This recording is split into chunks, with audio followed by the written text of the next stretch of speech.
이 은혜가 뭘까요? 이게 사전적인 의미로는요, 은혜를 이렇게 설명합니다. 높은 사람이 낮은 사람에게 베푸는 호의. 근데 이 은혜를 이렇게 단순한 한 문장으로 그냥 정의할 수 있을까요? 그럼 은혜는 내가 생각하지도 못했던 호의를 그냥 과분하게 받는 정도, 이렇게 설명할 주제가 아닙니다. 여러분, 이 은혜라는 단어는 사실 요즘 되게 보편적으로 쓰이긴 하나, 원래 이 은혜는 기독교 안에만 있었던 용어예요. 왜냐하면 은혜는 하나님만이 사용하실 수 있는 단어이고 하나님의 언약과 관련이 되어 있기 때문에 그렇습니다. 그래서 호의, 혜택, 선물, 이 정도로 설명하고 끝낼 수 없어요. 이 은혜를 히브리어로 헤세드라고 하는데요, 헤세드는 하나님과 인간 사이에 맺은 언약의 관계를 설명할 때 사용하던 단어였습니다. 그러니까 하나님이 인간과 맺으신 무조건적인 언약을 헤세드 이렇게 부릅니다. 그런데 하나님과 인간이 무슨 언약을 맺는다, 계약관계에 있다, 이게 성립이 되겠습니까? 사람처럼 거짓말 잘하는 사람이 어디 있어요? 얼마나 거짓말을 잘해요? 일부러는 아니어도 연약한 존재이기 때문에 또 상황이 그래서 본의 아니게 거짓말을 할 수 있습니다.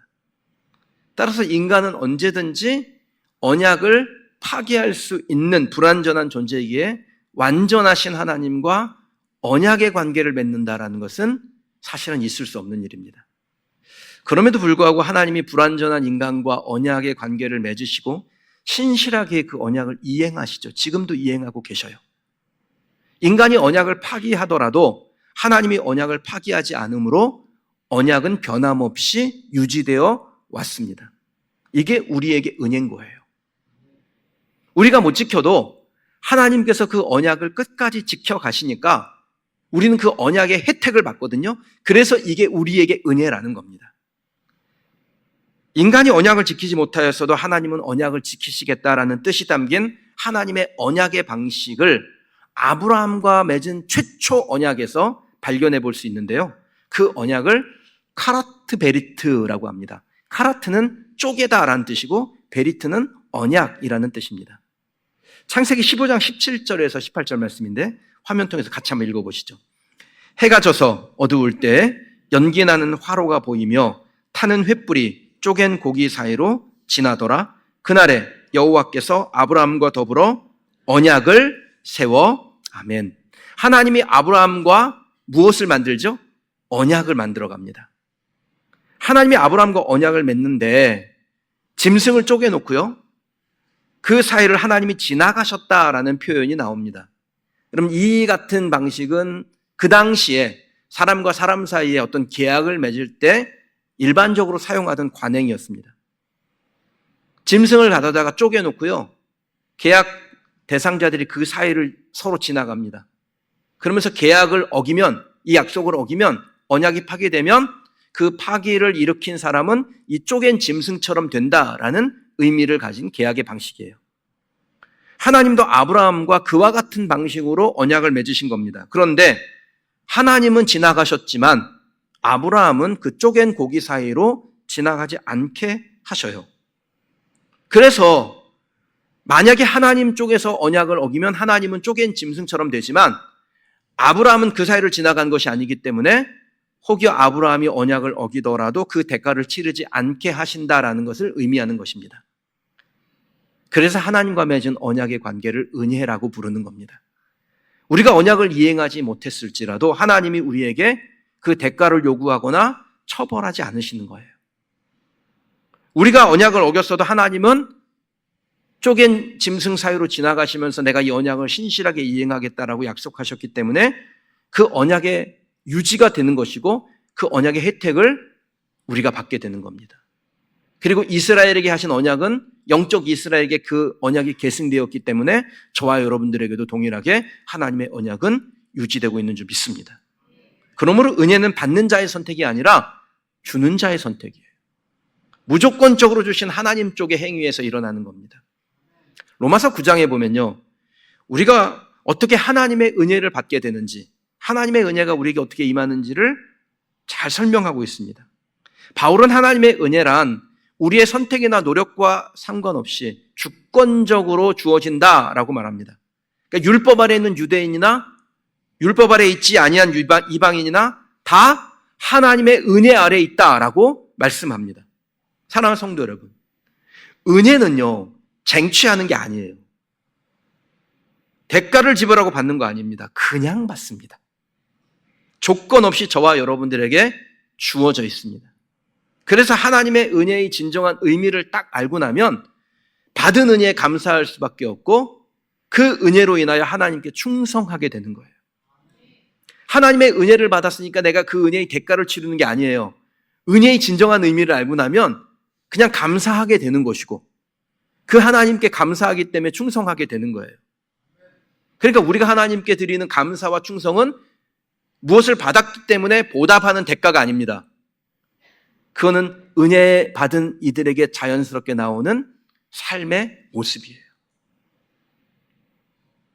그런데 유대인들은 이 하나님의 은혜의 방식을 잘 이해하지 못했습니다.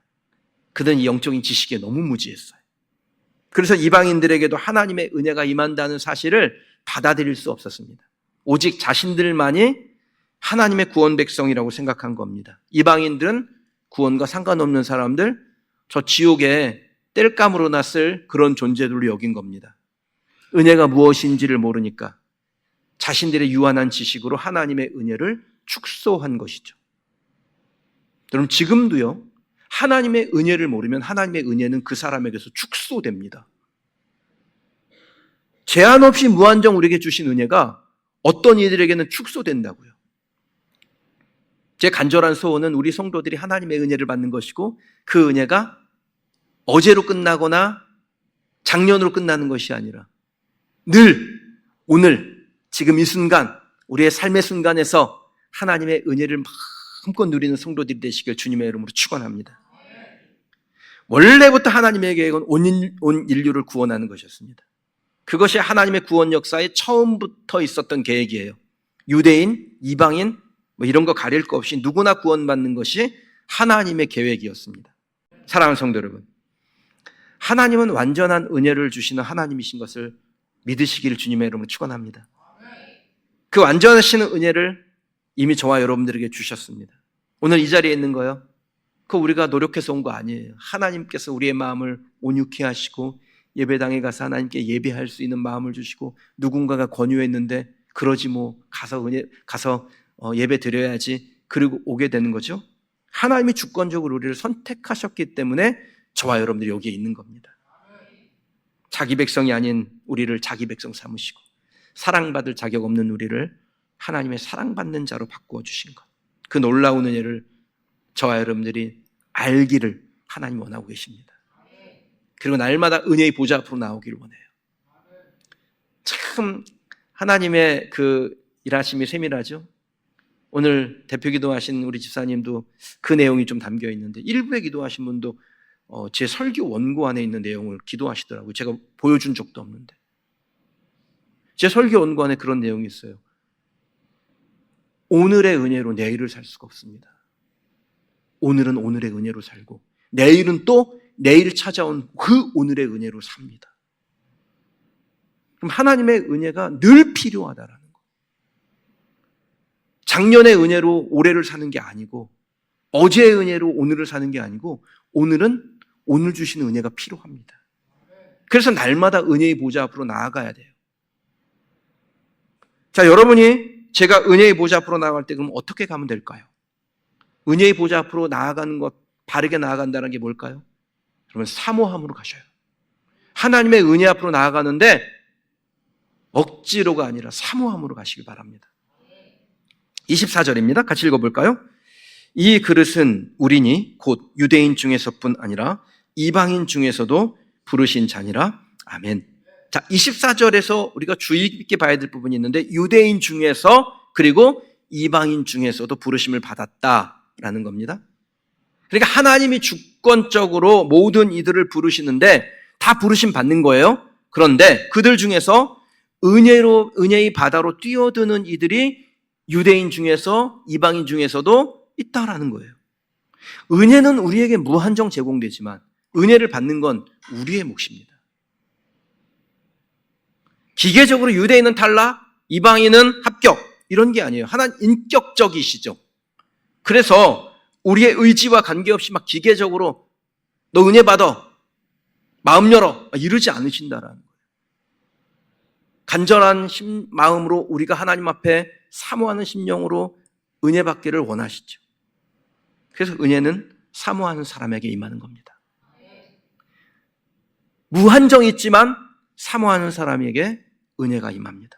유대인이어서 구원받는 것이 아니라 유대인 중에서 은혜를 사모하는 사람이면 구원받습니다. 이방인이라서 구원받는 것이 아니라 이방인 중에서 은혜를 사모하는 이가 하나님의 은혜를 얻는 겁니다. 유대인이라고 무조건 아니고요. 이방인이라고 좀 봐주는 거 아니에요. 누구라도 은혜를 사모하는 사람에게 하나님의 구원의 은혜가 임한다라는 겁니다. 그러니까 지금도 그래요. 누구라도 괜찮아요. 지난 나의 삶이 좀 온전치 못해도 괜찮아요. 내가 하나님에 대한 지식이 부족해도 괜찮아요. 오늘 이곳에서 하나님의 은혜를 사모하면 하나님의 은혜는 그에게 임합니다. 25절 말씀을 볼까요? 호세아의 글에도 이르기를 내가 내 백성 아닌 자를 내 백성이라 사랑하지 아니한 자를 사랑한 자라 부르리라.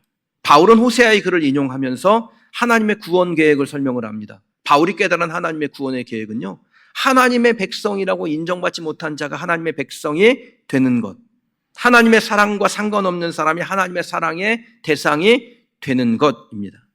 누구라도 은혜를 사모한다면 그는 은혜의 수혜자가 될 수 있다라는 것입니다. 칼뱅의 예정론을 보면요, 하나님께서 구원받을 사람과 멸망받을 사람을 창세전부터 구별하여 예정하셨다라는 교리가 나와요. 그러니까 모든 인간은 원죄로 인해서 멸망받을 위치에 있어요. 그냥 두면 멸망받는 거예요. 그런데 하나님께서 구원하기로 예정하신 사람에게는 믿음 주시고 그 마음을 부드럽게 하시며 영생에 이룰 수 있도록 하셨고, 유기된 자는 그들의 악함과 강팍한 마음에 그대로 내버려 두셔서 영벌에 이르게 되었다라는 교리입니다. 근데 누가 구원받을 자인지 누가 유기된 자인지 모르잖아요. 그래서 하나님의 은혜가 임하도록 전하는 거고, 하나님의 은혜의 통로가 되기 위해서 고통받는 자들에게 저와 여러분들이 가는 겁니다. 근데 이 예정론을 오해하면요, 이미 구원받은 자와 유기된 자가 구별됐는데 뭐 하려고 전에 하나님 다 알아서 하시겠지 이렇게 되는 거예요. 이거 하나님이 인격적이다라는 것을 오해했기 때문에 일어나는 일입니다. 아니요, 모든 사람에게 은혜가 흘러가는데 누군가가 그 은혜의 수혜자가 되려면 사모하는 마음이 있어야죠. 그럼 누군가가 사모하는 마음을 북돋아 주도록 하나님의 복의 통로가 되는 겁니다. 여러분, 그래서 우리 교회 오신 분들 많으실 거예요. 그러게 예수 믿으신 분들 많을 거예요. 내가 멀쩡히 있었는데 참 저 사람 보니까 엄청 나한테 잘해. 그래서 그거 엄청 잘하는데 교회 한번 갑시다. 그래서 따라온 분들도 있잖아요. 그런데 어떤 분은요, 참 이상한 사람 만난 거예요. 근데 예수 믿는데, 교회 다니는데, 그린시티 교회 다니는데, 나 저 사람 때문에 그린시티 교회 가기도 싫어. 그린 마트도 안 갈 거야. 막 그런 사람도 있을 수 있다라는 거 아니에요. 그러니까 저와 여러분들이 하나님의 은혜를 얻었다면 누군가에게 은혜의 통로가 되는 것, 하나님의 아브라함을 통해서 복의 통로가 되기를 원하셨던 것처럼 그 일을 하면 되는 겁니다. 그 일을 하나님께서 인격적으로 진행하신다는 거예요. 하나님의 은혜 누구에게나 열려 있습니다.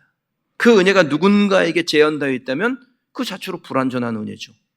그러니까 하나님의 은혜는 완전하기 때문에 누구나에게 제공이 됩니다. 다만 그 은혜의 바다에 뛰어드는 것은 우리의 몫입니다.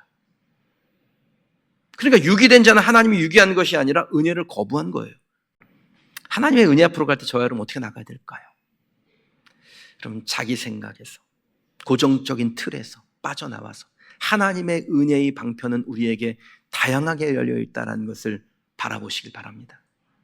바울이 로마서 9장 3절에서 골육 친척이 구원받을 수 있다면 자신은 저주를 받아 그리스도에게 끊어져도 원하는 바로라, 이렇게 고백을 해요. 바울은 누구보다도 자신의 골육 친척 형제가 구원받기를 원했습니다.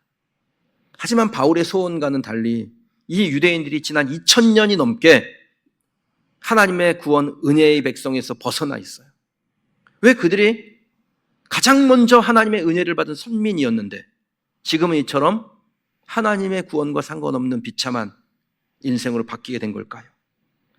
바울이 복음을 전할 당시에 유대인들을 한마디로 설명하면 자기의 생각에서 빠져나오지 못한 사람들이었습니다. 딱 고정 틀이 있어요. 그걸 율법이라 그래요. 그 율법에 딱 얽매여 있으니까 나는 선민이다라는 그 선민의식에 사로잡혀 있으니까 복음이 온 열방 가운데로 퍼지는 그 위대한 역사의 구속사의 주인공이신 예수 그리스도를 메시아로 받지 못한 거예요. 예수님이 권세 있는 세교훈을 말씀하실 때 그 말씀을 듣고도 놀랍군. 뭔가 특별한 말씀인데 메시아와 비슷해. 하지만 메시아는 아니야. 이렇게 나아가는 겁니다. 왜 그랬을까요?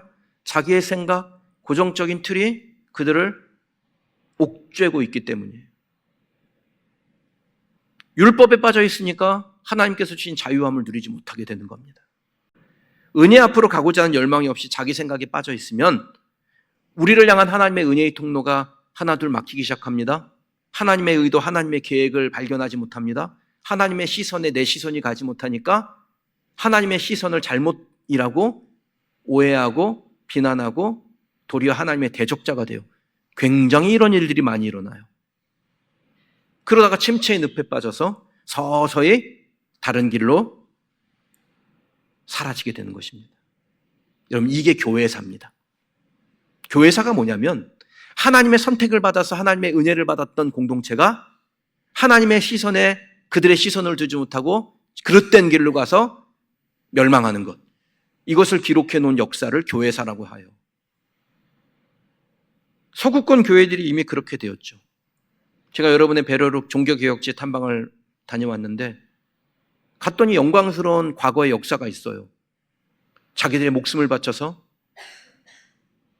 성경이 아닌 것을 따르는 불의에 대적하여 하나님의 말씀을 온전히 세웠던 그 역사의 현장에 역사의 기록물들은 남아있는데 사람이 없어요. 그럼 미국 교회가 그렇게 되어가고 있고요. 한국 교회도 그런 조짐이 보입니다. 저는 그런 점에서 우리 교회가 정말 잘하고 있다라는 생각을 해요. 우리 교회 다음 세대는 너무 풍성하죠. 그래서 우리 교회가 쇠퇴하는 교회 역사를 쓰는 것이 아니라 부흥하는 교회 역사를 써내려가는 우리 그린시티 교회가 되기를 주님의 이름으로 축원합니다. 고정관념에 빠져 있으면 결국엔 소수만 남아서 명맥만 유지하다가 비참한 심사가 되고 마는 겁니다. 하나님의 은혜는 다양한 통로로 들어온다. 여러분, 이거 놓치지 마세요. 자기 생각을 해고 은혜를 사모하는 마음을 품으면 하나님의 은혜는 여러 곳에서 내게 침투하고 나를 변화시키는구나라는 것을 발견하게 됩니다. 물밀듯 밀려오는 은혜를 누리게 됩니다. 내가 은혜 앞으로 나아갈 마음만 먹으면 하나님의 은혜는 내 삶 곳곳을 채워줄 줄 믿습니다. 그러니 여러분, 자기 생각에 머물지 마세요. 고정관념, 고정의 틀, 율법화된 것 다 깨트려 버리셔야 돼요. 예비하신 다양한 통로를 믿음의 눈으로 바라보시길 바랍니다. 내가 보는 것이 세계의 전부가 아니에요. 하나님의 세계는 내가 바라볼 수 없는 더 놀라운 것을 가지고 있습니다. 그러니 지금은 보지 못해도 하나님 내 눈을 열어 보게 하옵소서, 은혜를 주옵소서. 이것이 은혜를 사모하는 자의 온전한 간구입니다. 꽉 막힌 생각을 내려놓고 하나님의 은혜가 내게 임하기를 사모하면 은혜는 더욱 풍성하게 저와 여러분들을 채워나갈 줄 믿습니다. 우리 교회는 찬양이 매우 뜨거운 교회죠. 저는 사실 더 뜨겁게 찬양해야 된다고 생각해요. 그래서 여러분들 한 번 박수 칠 때 전 두 번씩 박수 치는 거예요. 근데 간혹 고정관념을 가지고 계신 분들이 있으시더라고요. 박수 치는 거는 뭔가 좀 거룩하지 않은 것 같아. 예배는 좀 엄숙해야 되는데 경건해야지. 목사님 저렇게 매주마다 이렇게 양복 바꿔 입지 말고 좀 이렇게 가운 같은 거 쫙 입고 근엄하게 설교하시면 참 좋을 것 같은데, 여러분 가운 입으면 엄청 더운데 왜 저를 더운 데다 집어넣으려고 그러세요? 소리 질러 기도하는 것은 내 스타일이 아니야. 여러분, 성경이 우리에게 뭐라고 말씀하는 줄 아세요? 성경은 도리어 우리에게 박수치며 찬양하라고 그러고 춤추어 즐거워하라고 그러고 부르짖어 기도하라고 말씀합니다. 너희 만민들아 손바닥을 치고 즐거워할 즐거운 소리를 하나님께 외칠지어다. 지존하신 여호와는 어미하시고 온 땅에 큰 임금 되심이로다. 다윗이 여호와 앞에서 힘을 다하여 춤을 추는데 그때 다윗이 배 에봇을 입었더라. 너는 내게 부르짖으라. 내가 내게 응답하겠고 내가 알지 못하는 크고 은밀한 일을 내게 보이리라. 그러니까 성경은 우리에게 손바닥을 치며 즐거워하라고, 그리고 우리의 믿음의 선진 다윗은 하나님의 언약궤가 성으로 들어올 때 너무 즐거워서 그 예배를 드릴 때 정말 춤추며 하나님을 즐겁게 예배했다고, 부르짖어 기도하면 응답하겠다라고 말씀하신다라는 거예요. 물론 깊은 묵상 가운데 기도하는 것도 하나님 응답하세요. 제가 그랬잖아요. 은혜의 통로는 다양하다고. 그런데 무엇만 옳다, 어떤 것만 고집한다, 이것에서 은혜의 통로는 막힌다라는 것을 말씀드리는 겁니다. 여러분 스타일대로 하지 마시고요, 성경대로 하시길 축복합니다. 사랑하는 성도 여러분, 하나님의 은혜를 사모하십시오. 자기 생각, 고정화된 틀, 율법화된 것 내려놓으십시오. 내 생각보다 더 깊고 넓은 하나님의 생각에 우리의 시선을 돌려서 하나님의 은혜를 누리는 성도들이 되시길 바랍니다. 하나님은 우리의 신분에 관심이 없어요. 우리가 유대인지 이방인인지, 백인인지 흑인인지, 서양인지 동양인인지, 부자인지 가난한지, 남자인지 여자인지, 늙었는지 젊은지 상관 안 해요. 은혜는 사모하는 자의 것이고 은혜의 통로가 열렸음을 믿고 바라보는 사람의 몫인 줄 믿습니다. 우리를 은혜 앞으로 보실 때 누구든지 그 자기만의 생각을 깨고 율법화된 사고를 부수고 사모하는 심령으로 하나님께 나가면 하나님의 은혜는 그의 것인 줄 믿습니다. 은혜요, 교회 나온다 그래서 다 받는 거 아니에요. 여기에 가득히 있어요. 근데 사모하는 사람이 담아갑니다. 오래 교회를 다니셨습니까? 지난 과거에 여러분 은혜 받은 기억이 있으세요? 잘하셨는데 과거의 일은 과거의 일이에요. 제가 미리 말씀드렸는데 어제의 은혜로 오늘을 못 삽니다. 오늘은 오늘 주시는 은혜로 사는 거예요. 내일은 내일 또 은혜를 주실 줄 믿고 은혜를 사모하는 자가 될 때 내일을 살아가는 겁니다. 유대인들은 과거의 은혜에 매달리다가 비참한 결말을 이르렀는데 저와 여러분들은 오늘 주시는 은혜를 오늘 사모하며 오늘 받고 오늘 누리며 사는 성도가 되시길 주님의 이름으로 축원합니다. 저와 여러분들이 은혜의 보좌 앞으로 나아갈 때요, 하나님께서 우리를 박대하지 아니하시고 감당치 못할 은혜 주실 줄 믿습니다. 오늘 이 예배를 통해서 말할 수 없는 하나님의 은혜를 받으시길 바랍니다. 내가 사모하면 받습니다. 찬양하실 때 모르는 찬양 부르는 경우가 종종 있죠. 그 모르는 찬양 부를 때 한 몇 분은 찬양을 안 부르고 이렇게 뚫어지게 앞을 쳐다보고 계세요. 너무 부담스러워. 모르는 찬양 몰라도 소리내서 그걸 가사를 따라가면요, 그게 머리에 박힙니다. 여러분들이 아이들한테 공부하라고 그럴 때 썼던 방식이에요. 애들이 영어 단어 책을 보는데 뚫어지게 쳐다보고 있으면 뭐라 그래요? 그걸 본다고 외워지냐? 소리내서 읽어야지? 여러분 제가 똑같이 말씀드리고 싶은데요, 모르는 찬양 있으면 뚫어지게 화면만 쳐다보지 마시고 찬양팀 너무 쳐다만 보고 있지 마시고 소리내서 그 가사를 따라가세요. 그러면 그게 머리에 박히고 그것이 어느 날 내게 은혜가 됩니다. 이 가사에 이런 은혜가 있었구나, 그런 마음이 들어요. 오늘 함께 찬양할 때 하나님께서 여러분에게 은혜의 통로를 쓰시기를 축복합니다.